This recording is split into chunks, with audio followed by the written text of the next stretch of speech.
Hello তিশাপু। ভাইয়া। আমি হ্যাঁ তিশাপু।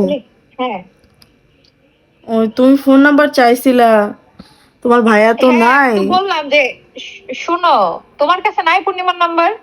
মানে আমি তো ওর নাম্বার আমার কাছে নাই, হোয়াটসঅ্যাপেই আছে, সারাক্ষণ তো একসাথেই থাকি, আর ওর সেভাবে তো নেই, খালি ইমু নাম্বার বুঝছি। আছে। আচ্ছা, তোমার মানে আর পূর্ণিমার সম্পর্ক তো আমি এরকম দেখি নাই চলে যাওয়ার মতো। ও কি পাগল? ওর তো নয়ন ভাইয়ের সাথে মনে হয় ঝগড়া লাগছে না? হ, মানে ওখানে দুজনে দেওয়া না কি বালিয়ে লাগছে আল্লাহ জানে। আমি তো ওইসব হ্যাঁ, পুঙ্গুতা আমি তো জানি। দেখছি তোমাদের সম্পর্ক কত সুন্দর, আর তোমারে তো যথেষ্ট ভালোবাসে, এতে তো কোনো হ্যাঁ। সন্দেহ নাই। না, না, আমি একটু কথা বলি, ওরা আমি বলছি না যে কোনোদিন মন খারাপ হলে আমার কাছে আসবে, বাপের বাড়ি গেছে গা। ওইটাই এখন একটা বাপের বাচ্চা বাড়ি হবে, এই গেছে। এই মুহূর্তে কি এইগুলোর কোনো দরকার আছে? আল্লাহ জানে। তোমরা ফোন দিছিলা? দেই ফোন, কাটে দেয়, ধরে না। কি তোমরা কি লাইভ করছো? লাইভ করছিলাম, ওটা ডিলিট করে দিছি, মানে রাখিনি। ও আচ্ছা আচ্ছা, বুঝতে পারছি। যাই হোক, এখন কি করবা? আনতে যাবা না? ওর বাপের বাড়ি কই? হ্যাঁ, কালকে কালকে আমরা ঢাকা যাব আপু। কালকে দেখি, যাবা? হ্যাঁ কালকে ওখানেই যাব হ্যাঁ, আগে। আমাদের জানায়ও। আর হ্যাঁ, আমি তোমার নাম্বারটা একটু নয়ন ভাইয়ের বললো তো, নয়ন ভাই গেছে কই? ওর তো মন খারাপ। ওই কোন দিক গেল বা, বারবার পূর্ণিমা ফোন দিচ্ছে, ফোন ধরে না পূর্ণিমা। ওর তো কি মাথা বলবো পাগল বলো, হয়ে গেছে। প্রেগনেন্ট মানুষ এখন এই অবস্থায় আসলে বাসা থেকে নামাটা এটাই সবচেয়ে বড় ভুল করছে। যাই হোক, তুমি ভাইয়া যাও, আরে নিয়ে আসো। বুঝে তোমার মুখ দেখে এমনিও আয়সা পড়বে, এটা আমি জানি। তোমারও যথেষ্ট ভালোবাসে, আর তুমি তো বাসোই। হুম। এখন দোয়া আমারে করো জানাও, আপু। হ্যাঁ? তাহলে কালকে হ্যাঁ, কখন যাবা আমারে জানাও।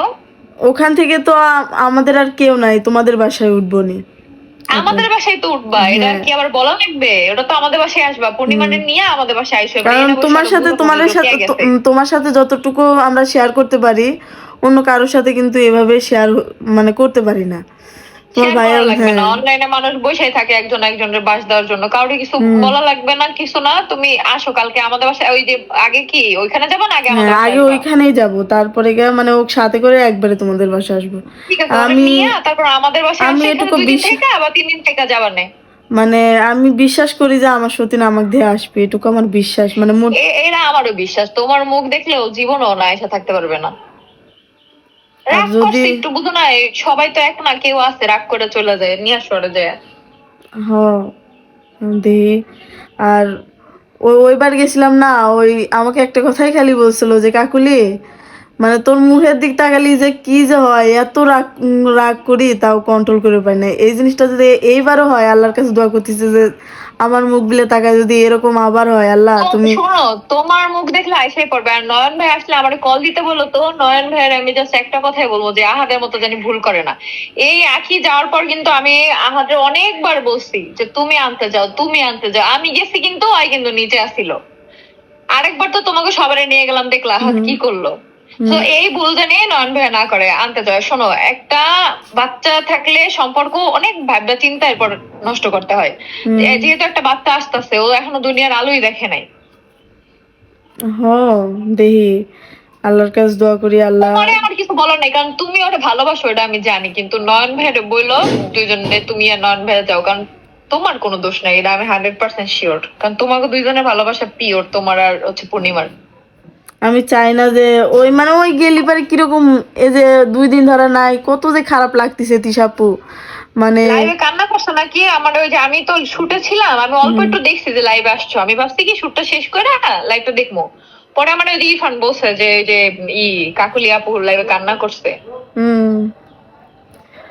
মানে থাক, অনেক কান্না করো খারাপ লাগছে ভিতরে, বুঝছো।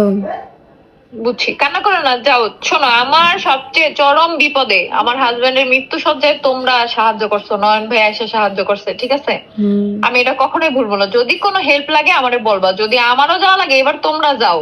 হুম। চলে আসুক, দোয়া করি। যদি নাও আসে, পরের বার দরকার হয় আমি যাবো, যাই আর পা ধরে নিয়ে আমো, সমস্যা নেই। আচ্ছা আপু, পা তোমাদের ধরা লাগবে সম্পর্কটা না। এত সুন্দর। তুমি যদি সামনে দাঁড়াও এমনি হয়ে চলে আসবে, পা ধরা লাগবে আগে না। তুমি যাও, দেখো, কারণ তোমারও অনেক ভালোবাসি আমি জানি। আরে হ্যাঁ, আর নয়ন ভাই আসলে হ্যাঁ, আমার এটা নাম্বারটা দিতে বলো। এটা সত্যি যে আমাকে অনেক ভালোবাসে, কিন্তু হ্যাঁ, অনেক তোমার অনেক চেষ্টা ভালোবাসি। আর করছি। এখন কি যে, তুমি একটু চেষ্টা করো, আমি জানি তুমি কাঁদছো বলে লাইভে আমার এই ফোন বললো। কান্নাকাটি করো না, আইসা পড়বে না, টেনশন করো না। মানে এই যে একটা বছর কাটালাম, মানে কত যে একটা আনন্দ, এই 2টা দিন নাই না, মানে ওইগুলো মানে চোখের মধ্যে ভাসতেছে যে কত আনন্দ করছি, কি হইলো এক। 2 দিন আগে গেছে না? হুম।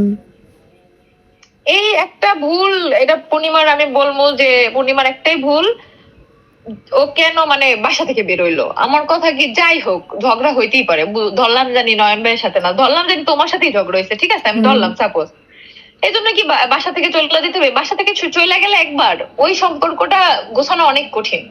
বাসার মধ্যে থাকলে দেখো ওটা তাড়াতাড়ি হয়ে যায়। হুম। তারপরে দেখো যাও, 2জন যাও, হ্যাঁ, তারপরে আমারে তো ফোন দিবাই, আমি ফোন সাইলেন্ট করবো না, আমারে কালকে জানাও কি হয় না হয় সবকিছু। আচ্ছা আপু। আর যাওয়ার সময় তো আমাকে বাসায় আসবা, তখন হুম। পূর্ণিমার আমি বুঝো মনে। আচ্ছা আপু। ঠিক আছে, তাহলে নয়ন ভাই আসলে আমার ফোন দিতে বলো, নাম্বারটা দিতে বলো পূর্ণিমার, দেখি আমার ফোন ধরে নাকি। আচ্ছা আপু, আচ্ছা। আচ্ছা ঠিক আছে।